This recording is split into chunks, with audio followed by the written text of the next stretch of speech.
This is Hidden Killers Live with Tony Brueski, Stacey Cole, and Todd Michaels. Let's move on to another story here. 18-year-old Anna Kepner died on a cruise ship. Her 16-year-old stepbrother is the suspect. In the months since, we've heard from grandparents saying, everyone got along great. Parents describing three teenagers as the three amigos. But then you've got the ex-boyfriend, the other stepbrother, people who were actually in that house day to day, who were actually of that age, describing something very different: aggression, tension, a dynamic the adults either didn't see or didn't want to see. So who's telling the truth? Psychotherapist Shavaun Scott is here to help us understand what is really going on and why kids often see family dynamics in a very different way than the adults around them. And that's a very interesting thing in this case, because you really have three different perspectives being pushed out there right now. We saw the grandparents and they're, everybody gets along. We don't say step grandkid, where everybody's equal. Very rosy picture. I don't fault them. Their grandparents are seeing it through their prism. And then you have the parents who we're seeing in a custody hearing. And this is how we're getting so much information, is this custody hearing, saying, they were the three amigos. They all got along great. Well, who picked the room arrangements for the kids? Well, that was our travel agent. They didn't allegedly necessarily talk to the kids, but they said that they did offer. They did say, hey, if you don't want to stay in here, you can go stay with grandma and grandpa in their room. Or they did offer other options. So that apparently did exist, but not a lot of consulting on who's all going to be jammed into the same room together. And then you got the kids. Obviously, Anna's dead, but you have her ex-boyfriend who very publicly stated in a parking lot one day that there was allegations that the 16-year-old, during a FaceTime call, this is according to him, came up, basically mounted Anna, and then got freaked out when he realized that she was on a FaceTime call and had fallen asleep and got the hell out of that room. Warned the parents, said, hey, there's something up here. Lots of people saying that Anna said that there was not a good relationship there, that she felt threatened, that there was something going on. But you seem to have this, obliviousness going on with the adults. From a psychological standpoint, why might the kids have a more accurate read on the family dynamics than the parents or the grandparents in this situation, Shavaun? The feeling I had listening to all the things that the grandparents and parents has said, it was just kind of this idealized story, right? And that's kind of a defense mechanism. What a great, happy, blended family we have. Well, we know if you've ever lived in a blended family or been around people who had kids from different marriages trying to make everybody fit together, it's often rocky. It's not smooth. You can't say everybody's just getting along great. This is working wonderfully much of the time. And particularly in this case with this outcome, I mean, it really rings hollow that these parents just weren't very attuned. And were they really aware at all of what was really happening, or how much was just denial? They didn't want to be aware because they are presenting this idealized story. And the grandparents can love kids a whole lot, but it's only a sliver. They only see a slice of their lives. And whereas Anna's boyfriend or other friends would probably be much more aware of what her real feelings were. Yeah. I agree. I mean, you just think of your own dynamics and your own families, depending on how your family dynamics are, even in the best of scenarios where you have really tight relationships with grandparents, a lot of situations, they see them on the holidays, that sort of stuff. Some far more, even day to day, even if you're seeing grandma and grandpa several times a week. And I don't know if that was going on here or not. They're only going to see so much. They're only going to understand so much. And same with parents too. You're only going to see so much. You're only going to understand so much, especially once the kid gets to have their own autonomy, once they get to be a teenager.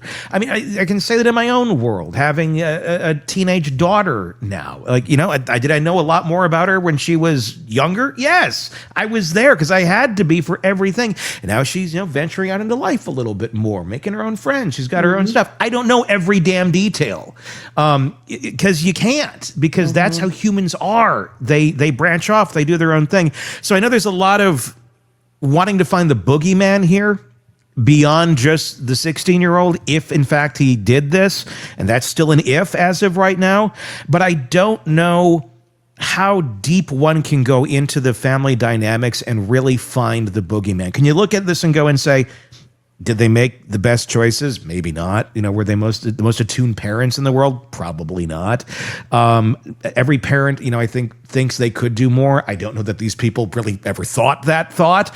I have no idea. But at the end of the day, something horrible happened here. But was there really, truly a way to have foreseen or prevented this from happening? I don't know the answer to that.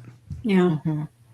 Yeah, I think we don't have enough information. And I was even thinking that it was possible as the story was breaking, that she died of an overdose. Yeah. And then they came in and, whether it was the stepbrother or whomever, somebody just hid the body. And so we don't really have enough of the detail yet to know exactly what went on and at what point did people know that something was off. And yeah, I mean, the most obvious thing for me looking at it now is that a 18-year-old girl should not have been sharing a room with another adolescent male. That's just a really bad idea. But well, and can we talk about, first of all, I want to mention something in the comments. Mary Elizabeth Butler, I'm reading my notes, so that's what I'm looking at. I'm not trying to be scary or creep anybody out, but my notes are right here on a big screen. So I just want to point that out. But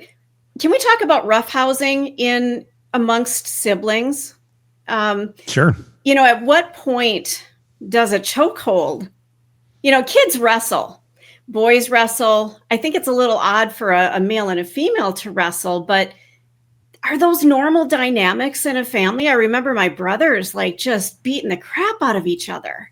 I think it's a problem. I had 3 kids. They never roughhoused. They just didn't.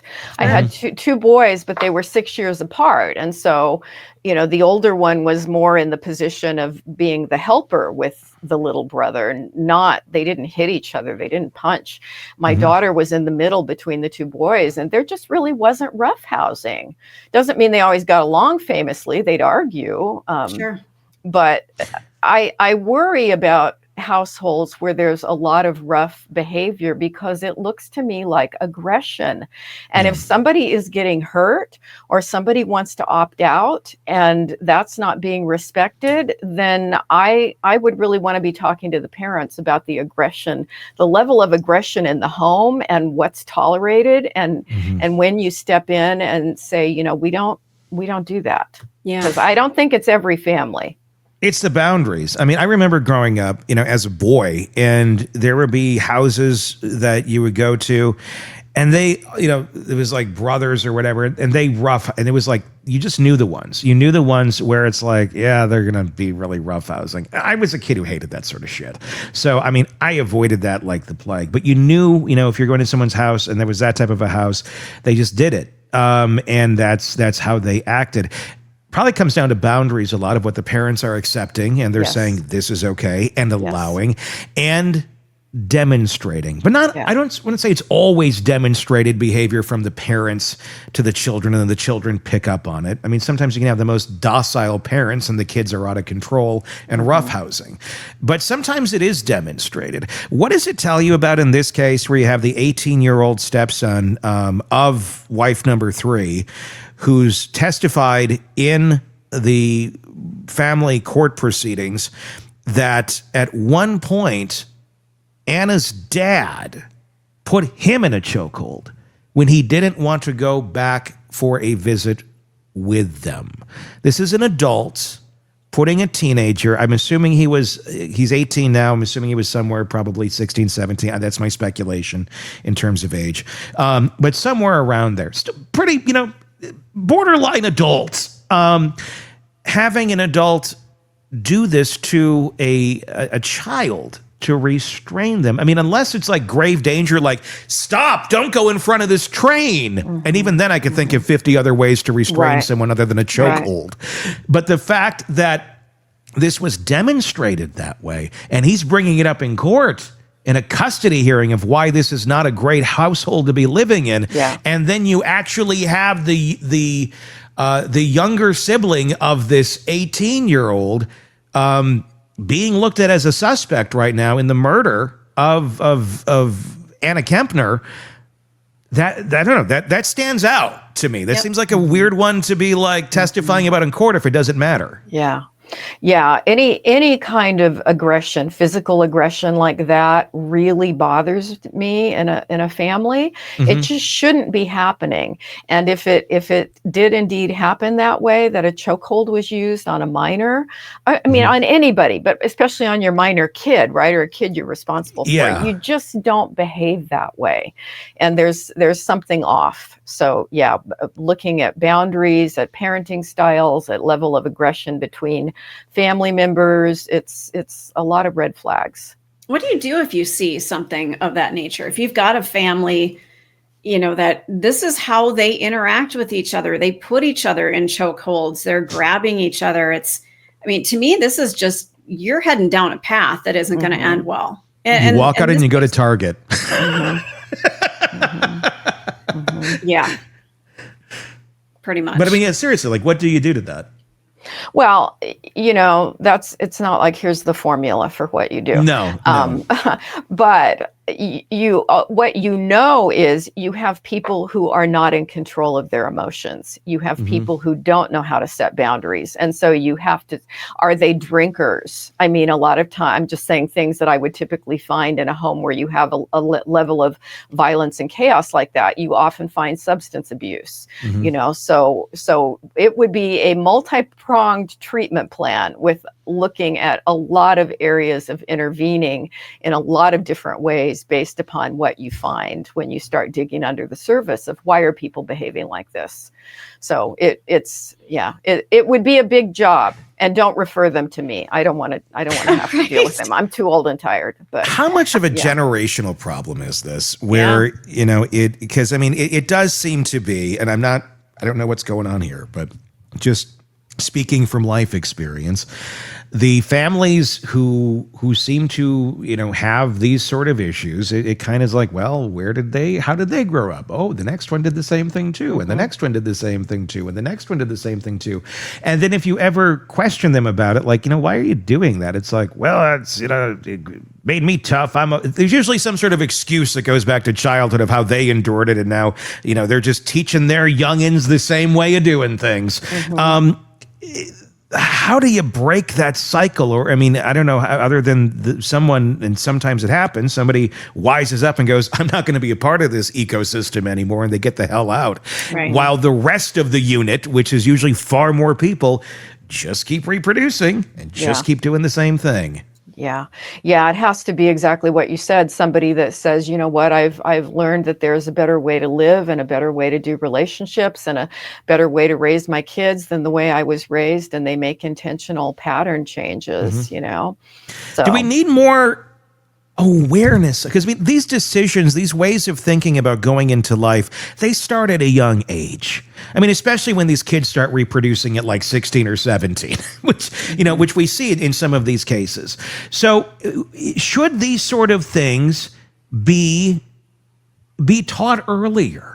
Be taught in school, so people can be aware and understand you don't have to be a clone of your parents. You don't have to be a clone of your grandparents. No matter how proud they are of their dysfunction and they view it as a virtue, it's not. And helping people understand what reality is versus what their unit is saying is normal and healthy. Yeah, I think a lot of teachers now, even in elementary school years, are trying to teach kids how to be emotionally intelligent, how to use communication skills, how to not just deal with behavior by becoming aggressive, but how to have boundaries and how to set boundaries. And I think these are skills we like to think people learn in their homes, in their families, but if they don't, at least having teachers model this kind of stuff in the classroom is really a good thing, and can show kids growing up that, you know, there are better ways to deal with conflict than putting people in a chokehold. And Mark Fry said probably some martial arts training in the family. As somebody who's been practicing for almost a year, and I practice with somebody that actually does put me in chokeholds, but we are in our uniforms at this time. It is a designated practice time. Well, if you're in a uniform. Well, we're in our gis. I didn't want to get all technical, but you know, you don't walk up behind somebody in the kitchen and do that to them. You know, I mean, unless you go in the next 5 minutes, I'm going to attack you and see how you respond. There is a time and a place for that training. And I think somebody who is in martial arts understands that if you are training with somebody, you designate those times. You don't just walk up behind somebody and place them in a chokehold and scare the living crap out of them. That's not a good dynamic. There needs to be this actual boundary of, now we're going to do these things. I'm going to grab your wrist and bruise you, which I had bruises last week. I mean, that's like it's done in a way that's controlled. Exactly, and respectful. And you know, you can tap out when it's hurting you, and I'm not going to kill you, you know? Is that an interest? I mean, that's not, I mean, that'd be an interesting thing. I mean, I'm wondering if, you know, if you have a parent that's hearing this or watching this that has maybe a 2-parent household, and one parent is very aggressive, and then you have the other that's not at all, and you're trying to find a way to direct this energy, this aggression that this child has, in a positive way, and you know you can't just like reason it out of them. I would think that martial arts in some way, shape, or form would not be a bad way of teaching discipline, number one, but then also allowing a window for that sort of energy to be expelled. I guess it depends on the martial arts studio and the people teaching it, because going back to the Karate Kid, right? You can have you can have the benevolent people involved in it, and then you can have people who are just overly aggressive. True. Just depends. Misuse it. Yeah. There's a lot of great studios out there. Yeah. And I have seen where people with a lot of that energy, this is where they channel it. So Tony, that was a really great point. I mean, that's exactly what needs to happen. If you find a studio that they are encouraging you to beat people up, that's not where you want to be. Well, unless that's your thing, I guess. Wax on, wax off. Bravo, Todd. No mercy. I like the little headline that we had there. All right. That's going to wrap up this conversation. As always, Shavaun Scott, thank you so much for coming on and giving us your insight. Nightbird is her memoir. It's available right now wherever books are sold. Stuff it in someone's stocking and don't tell them. And then Christmas morning, they'll wake up and then you can tell them. And The Minds of Mass Killers, also available wherever books are sold. Very fascinating reads. And if you're listening to the show, you hear us every week, you will definitely find value in those.